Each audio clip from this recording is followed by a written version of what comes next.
Post-traumatic stress disorder of abandonment is a psychological condition in which earlier separation traumas interfere with your current life. An earmark of this interference is intrusive anxiety, which often manifests as a pervasive feeling of insecurity. Insecurity is a primary source of self-sabotage in our primary relationships and in achieving long-range goals, for that matter.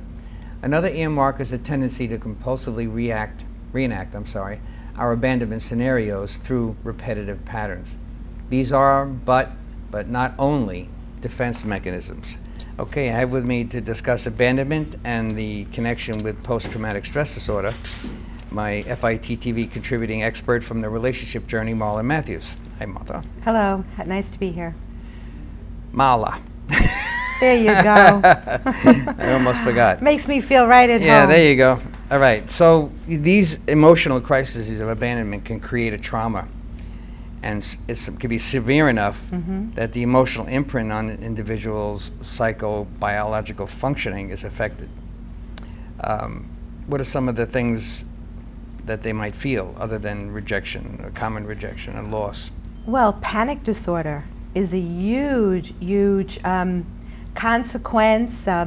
The pervasiveness of the disease, it's something that actually happens in the brain, the part of the brain that responds to flight or fight, so that when someone is abandoned over and over again, it could start in childhood, adulthood, later in life, but if this situation happens often enough, it very much brings about it this post-traumatic stress disorder, which is now being talked about as if the person is actually experiencing the same thing as a war veteran. Not quite on that level. However, right. Emotionally, how can you really compare emotions? It's apples and oranges. Exactly. We all react differently. That's right. So what you might feel is an intense reaction might be something different for someone else to cope with, but it brings about very much the same sort of panic. And really, panic is the opposite side of a coin as depression. When someone is going through panic attacks and a panic disorder, which even gets to be so severe, where the panic becomes ruling their life, it's another manifestation of depression. It just manifests differently. It strikes me that, for instance, if you're having difficulty hearing someone and understanding what they are, it can exacerbate those feelings of abandonment that you experience in childhood or at some point secondarily in adulthood. Well, those are triggers. You see, if you have enough wounds and you have enough problems and loss and tragedies in your life, if you will, we develop more triggers so that the person, let's say someone's going through a situation, one of the most tragic things you can imagine is the loss of a child. All right, now people would say, but that's not abandonment.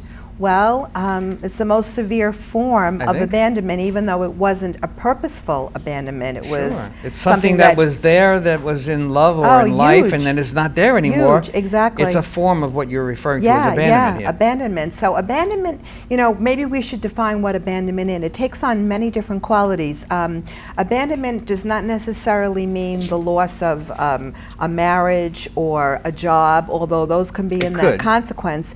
It's a tragic loss of any kind where the person has absolutely no control of getting that person or the situation back again. Empty nest syndrome, when women go through losing their children to college, they get married and they're all alone, that can bring upon triggers too.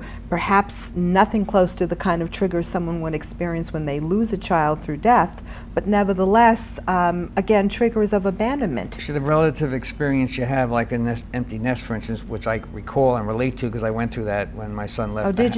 Yeah. I was the sole parent, so when he left, it was just me in the house. Exactly. Oh, and the dog. I had the dog, but he's not the same. Right. So, but still, people experience that with loss of pets as well. Yeah. But I felt a loss, and I wondered sometimes, might it have affected me in some way? I don't know. But I mean, that's a perfect example of somebody who can go through that. Yeah, exactly. And it's actually, it's more intense with the divorced single parent, because if you're a single parent and your family is just that one child, Right. that also you interchange roles. You become husband and wife, Right. mother, father. So it's sort of convoluted in a sense. So it would even be more of an abandonment than if you had a wife and 4 children that were going on. Sure. It's a You can different share. situation. It's not a shared responsibility. It's Right. all on you. Right. So when that's gone. Exactly. Yeah. Exactly. More PTSD. Yeah. All right. And what is post-traumatic stress disorder, too? You know, it's kind of one of those words that are being used today. It's very much, PTSD has been also connected to people that have either become narcissists as a result of abandonment. They take on the narcissistic qualities. We did a very successful show where we got close to 70,000 views and growing on narcissism. And also people that have been abandoned, for some reason, are more drawn to people that are narcissistic as well. So what's that connection? I mean, there's so You know much what that to show say made me there. think? It made me think of the fact that because so many people experience the word narcissism, Yeah. what it means to somebody is apparently broader than I knew. Not just because of the numbers being raised Right. high, because the amount of interest. Yeah, exactly. And also it shows the amount of interest. We're in a very self-culture. Selfies. We didn't even know what selfies were a few years ago. We see people of all ages, probably more so young people, taking pictures of themselves. Right, I mean, right. our whole culture promotes almost the whole narcissistic qualities as well. But yeah, I mean, with abandonment, though, so many things. Addiction is a direct correlation. People that self-medicate with substances, alcohol, drugs, is a way to quell the intense pain that comes from abandonment. I mean, the word, when you even say the word, it takes on qualities all of its own. The word abandonment, it almost sounds to me like a frightening word. It would be like a great Hitchcock film, Abandonment. Yeah. You know what I'm saying? It's like, it has Abandoned exactly. on the earth. Yeah, it has fearful qualities just in the word. So I think that we're not really looking enough at the severe consequences to what abandonment does to a human being. And further, if I can also add, I really believe that we're only as sick as our secrets. And what do I mean by that? Is that if someone feels that they are lonely because of their abandonment, that takes on almost a disease-like quality as well in itself, rather than, you know, I do support groups throughout Long Island. I'm talking to adults 50 and over that are widowed, divorced, single, different issues of empty nest, huge abandonment issues. And what I've learned is that when I ask them in their groups, who in this room is lonely and is interested in dating, it's almost like I'm asking them who's committed a crime. Right. There's a shame-like quality to abandonment and PTSD, and that's one place to start with the healing, when you just have to show someone, look, more people than not suffer from abandonment issues and trauma issues than people that are not suffering. I would like the people who suffer from that to recognize that some of that is a natural defense. Some of it is more serious than others. Right. I think you said before there was levels of... There are levels, yeah, Right. like depression and anxiety, you know, and all psychological and all human nature. There's all different The levels. thing is not to take it so personal that you Yeah. think you're a nut or you're a whack. Yeah. Because some Well, you of may these be a things are nut, very but you- normal. you still That's may- another story. That's another show. Where's your nut show, right? Exactly. However, right, it doesn't need to take on that shame-like, you know, quality. And unless you're going to talk about what your defenses are and what your wounds are, you're never going to be able to go on the road to heal. And that's really the point to everything we do, right, is to get better. I have something I picked up in the notes that you gave me before about I didn't want to get too far, but the language was it just hit me about once our abandonment fear is triggered, it can lead to what this guy Daniel Coleman calls emotional hijacking. That is that was relative to me, because how I deal with that in my own head is that when something occurs, my emotions now move to places I didn't contemplate before. It kind of throws off my logic, and I think that's probably going to be true for a lot of people. Emotional hijacking, yeah. I mean, So what now is that? you just Yeah. pulled Right. out something that wasn't there, and now here it is, and I'm dealing with this, and it hijacked. Yeah, It yeah. hijacked my So that really my psyche, you know, my balance. Yes, right. Right. So that really what you really need to deal with and what you really want to have your life about is not what it's about then, right? You That's kind right. of It become goes off outside course. of handleability, Right. for lack of You're a better off word. course. Handleability. Yeah, correct. Right. Yeah. Well, again, that's where I say it all becomes distorted because it's something that as human beings we're trying to cover up rather than share with other people. You know, again, when you're in a support group and you see that you're not alone in your suffering, which is why the 12-step programs, they've even talked about, I believe in that article, is abandonism, like alcoholism. It becomes so pervasive that it becomes an ism, like a support group, alcoholism, drug abuse, you know, all the other situations that 12 steps are about. Continuing in the same vein about the hijacking, if it occurs frequently enough, its chronic emotional excesses can lead to things that we just kind of like highlighted about: self-deprecation, isolation, secondary conditions like depression, anxiety, which you mentioned before, obsessive thinking, which people get locked into an obsession, they can't get it out of what their is head. OCD? And negative narcissism, our favorite topic. Negative narcissism. And they become addictions, and that's what I was referring to also. You can actually get locked out of your ability to function in your logic. So the hijacking occurs. This was so it caught my head. I can't talk about this for a whole say that show. again. You get locked out of. You get locked out of your ability to balance. You now are dealing with something that was. It's actually removing yourself from your ability to work in your normal fashion. You're moving yourself out, and now you become something you're not as a result of the trauma. That's the PTSD. You know, many people going back, it's normally thought of PTSD as war. You know, the consequences of being a veteran. And again, you're not going in the war and coming out the war the same way you're going out, correct? So it's the same thing with the emotional abandonment. That's right. You are not the same person before a loss and before, I mean, think of here's a good situation. The women that are abused physically. One of the biggest questions people ask me is why do they stay in those relationships? Is because the fear of abandonment and being alone is actually more intense than being on their own. So that's one of the things that they're now dealing with, the PTSD of staying in that kind of situation. Sometimes rather to avoid the abandonment. And there's a sense of feeling that they're alive. The punishment can sometimes be a reward. Yeah.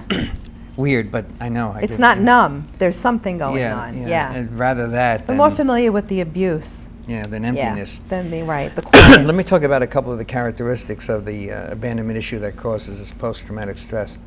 There's an intense fear of abandonment that interferes in forming primary relationships in adulthood. Yeah. I had once dated a woman who talked about facing this issue of losing her father. And she said, if you want to end this relationship, but she said this to me personally, so it's exactly online. Yeah. If you want to get rid of me, just abandon me. Ah, okay, so to repeat again but she knew it. She knew it. This is what's interesting about it. She said that early on in our relationship, if you want to get rid of me, abandon me. Really? Because that was... Isn't that interesting? Yeah, really. So what happened? True that. So did you? Yes, yes I did. You did. So what was it? She was just there was too many emotions going on there for you to deal with? Negative emotions?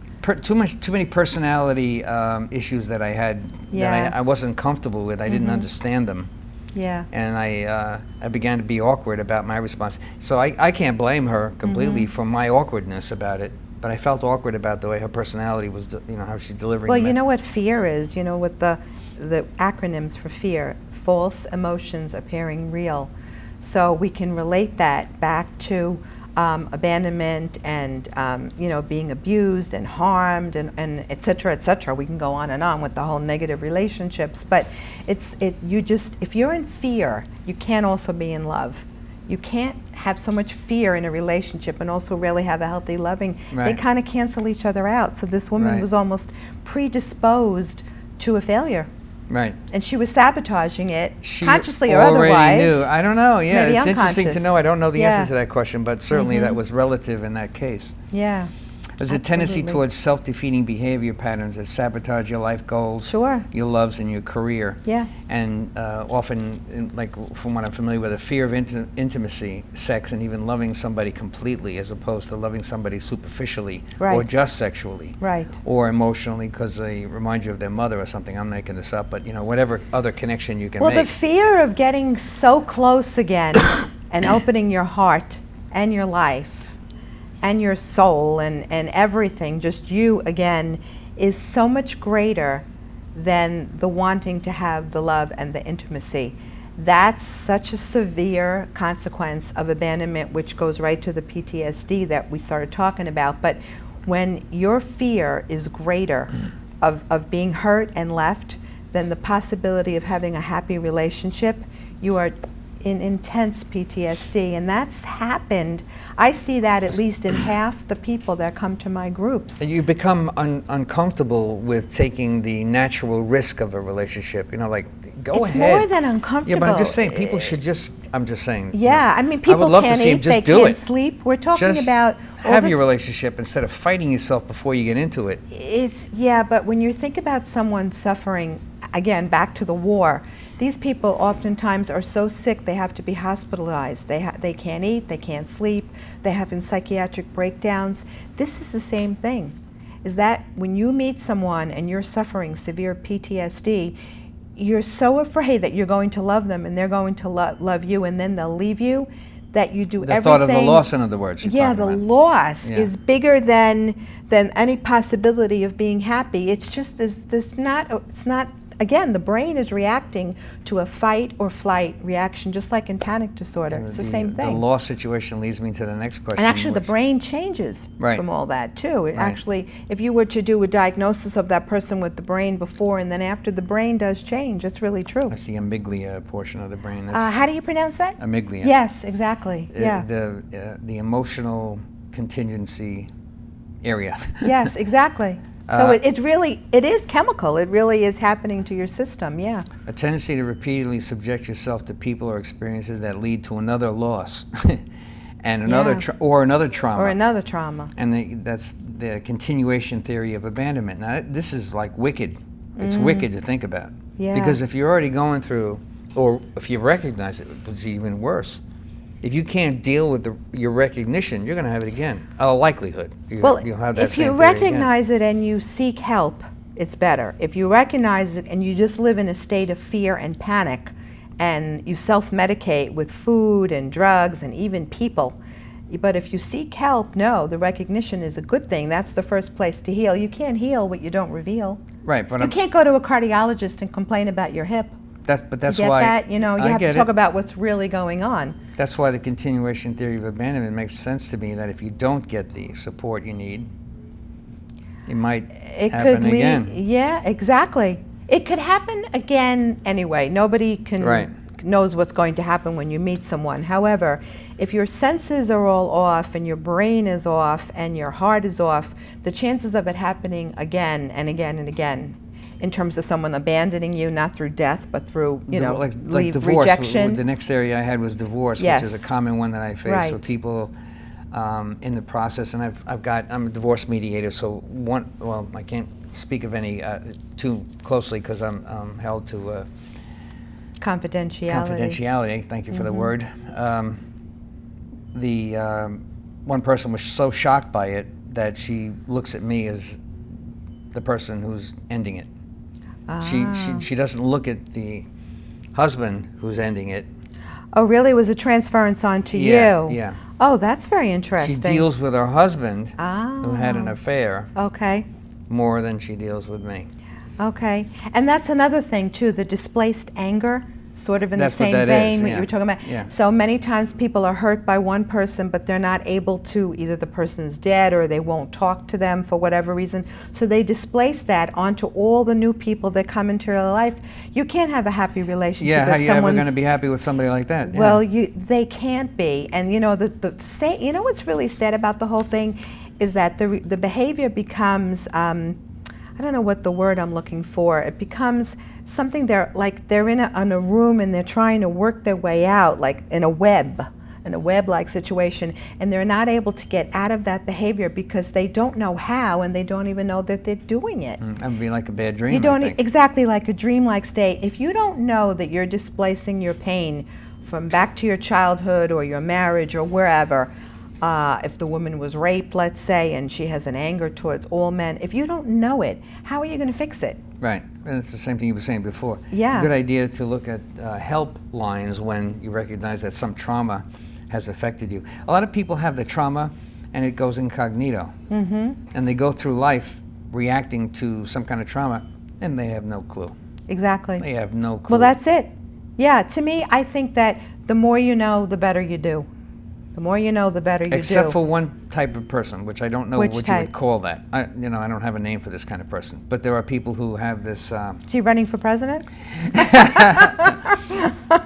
Kidding. No, he's the one that's still there, I think. I think there's a lack of ability to move your mind out of your problem, and you can't just jump out, and sometimes you can see it. And you know a little bit about it, you see it, you know a little bit, oh my God, here I am again in this area. That's what I was referring to about that kind of person. And then well, that's the they never definition get of out of it. insanity. You keep doing the same thing over and over again, but you expect different consequences, different results, rather. I'm not sure this kind of person I'm speaking about expects the results, but, continue, because you're making a point there. Yeah, but if you want different results, you're going to have to do it differently. Right. So right there, again, it really is an insane way of thinking that if you're always used to picking the same kind of person, and I'll give you an example. But the recurrence feels normal. Well, it's familiar, but it yeah. doesn't mean the person's happy or functioning well. I didn't say that, familiar, right? Yeah, right. I get that. Yeah, it's just like, oh my God, here I am again. Well, that's where it has to be. That right there, the identification that the behavior is familiar, but that it's not working for them. I'm not a big fan of Dr. Phil, but he said something years and years ago that I always remember. The question I ask people is, how is it working for you? If you're not having peace and serenity, really, peace is everything. How is your effed up life working? Exactly. If it's not working, then you need to take a look at how to change it in a healthy way, not to become more dysfunctional. And that's the problem when your mind gets on this path of PTSD, which comes from abandonment and many other situations. It's hard to really know that you're being so dysfunctional because it becomes the norm for you. The anxiety and the depression, the abusive behaviors, becoming a narcissist, drawn to one, all becomes normal. What happens when you see a visible imbalance with somebody in their social interactions? Do you assume that they have abandonment issues or post-traumatic stress, or because people overreact to things sometimes? Yeah. And you can see that there's an imbalance. They're overreactors. Right. It may be from you don't know, but you know that something's going on. Yeah, there are some. But those people stand out as needing help, I guess was my point. Right. You can just see them, oh my God, that's something you wouldn't ordinarily do. In Overly that kind of dramatic situation. right, because either they are seeking attention unconsciously, they're really saying, help me, I don't know how to get help. Or again, that's just how it's a coping skill, Chris. That's just how they've learned to cope with their pain. Some people have extreme sensitivity to perceived rejections. Yeah, because they've been rejected over and over. Here's the thing, if you kept eating the same food for years and years and years and you kept getting food poisoning, eventually you're going to stop eating that food. That's logical. Well, but that's what happens with abandonment issues. Rather than trying to change themselves so they learn how to pick maybe a better partner, a better suitor, number one, that would take treatment and self-recognition. You have to also do your own list of what you want to change about yourself. But let's put all that aside. They'll just avoid relationships and avoid getting close to people for intimacy. Some people in that regard about seeing themselves, sometimes they don't see their own stuff. Oftentimes people don't see their own stuff. And they sometimes blame others for things that they have as a symptom. Sometimes I've seen that more than once. Right, it's a mirror. The very things that we have about ourselves that are uncomfortable. It's not me, it's you that has the problem. Right, are the things that we see in other people that are so difficult. What is that? That causes that. Well, what is that? Is the inability to do your own management. 12 steps, what do they call it? There's a fourth step to that, is to do your own personal inventory. And once you do that, it's okay, now how can I, none of us are perfect. We're all imperfect on this planet, just trying to have some sort of a peaceful journey. But if you're constantly looking outside of you, what's the one common denominator of all the people in your life are hurting you? It's you. That's the only person, by the way, that we can fix. We can't fix anybody else. Right. So if we get help ourselves, because in some ways water seeks equal level. the healthier we get, the healthier person that we will attract and draw in our lives. So if we become healthy, we will be able to spot that person that's dysfunctional, so maybe we won't have another relationship where we're abandoned. Rather than giving them 2 years to break our heart and to break us down, we'll give them 2 dates and we'll know. You see the point? But the only way to do that is self-discovery first. It's critical. I know what you're saying. But it's amazing how many of these symptoms I've looked at just now, some of the ones we've gone through. I have all these things. No, I've seen it. I've seen it. Yeah. I've seen it so often. It's amazing. And yeah.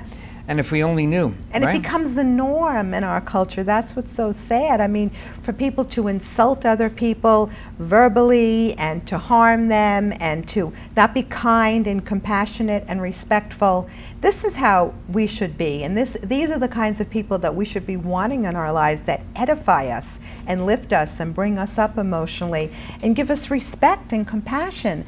But you see, it's quite the opposite. It's a big one for me. And I almost need to have some become respect for my abilities, for Pete's sake. Yeah, to people to respect you, to respect yourself. If we were all like on this level, we wouldn't have half the problems in our culture that we have. Yeah, that's for sure. It's all about self-absorbed jealousy and self-motives. Yeah. There's a tendency to feel hopelessly hooked on a partner who is emotionally distancing. That's a fairly normal occurrence, but it's exaggerated by abandonment. So you feel like you can't leave this person because you're afraid of what it's going to feel like to be on your own. Yeah, and that's where the healing begins. To know that it's like this. I know we don't have a lot of time, so I'll make it brief. One of the treatments that works so well is to be your own parent, to do your own parenting. Take a hold of little Chris, little Marla, whoever that person is, and be the parent and love them in the way that you were not loved. Nurture yourself in the way that you would want to be nurtured. We can't expect a stranger to come into our life and care for us the way we know we need to be cared for. So that's the first step, is to admit that we have the problem, that we have abandonment issues, and one of the ways to fix them is to become our own parent. Does that make sense? Yeah. Yeah, Absolutely. and to actually have the visual of taking a hold of yourself and saying, okay, I'm going to treat myself well. We got 1 more minute. I just want to respond to the great term I see in here called emotional epoxy. We got 1 minute left. Give me a little feedback on, because you get attached with emotional epoxy. This is about being so attached to this negativity that you become stuck to it. You can't seem to get free of it. Because that's all you know. That's all you know. It's a familiar pattern. That's why people tend to pick the same people with different faces but the same kinds of behaviors, because they're not looking at themselves and where to change. Right. That's where the growth starts first, not outside, but within ourselves. Thank you very much, Marla Matthews. It's a fantastic idea. Thank you. Abandonment is a very big issue today, and I think everyone should take a glimpse at some of what we've just talked about in the show. And forgiveness. You have to, before we end, you have to forgive yourself and all the people. That's a really big point. Right. The people that have abandoned you, because forgiveness is a gift we give ourselves. It's really a gift to let go. And they have varying degrees. They have varying degrees of Yeah. it, so I mean, you don't have to consider yourself nuts if you get caught with this. Yeah. You've been watching FIT TV, the program that brings you behind the scenes of our divorce culture. At FIT, we know you cannot get this information on your own, so we'll bring it to your TV every single week. We always invite all opposing views. My name is Chris DiMaggio. Thank you for watching FIT TV, and we'll see you again.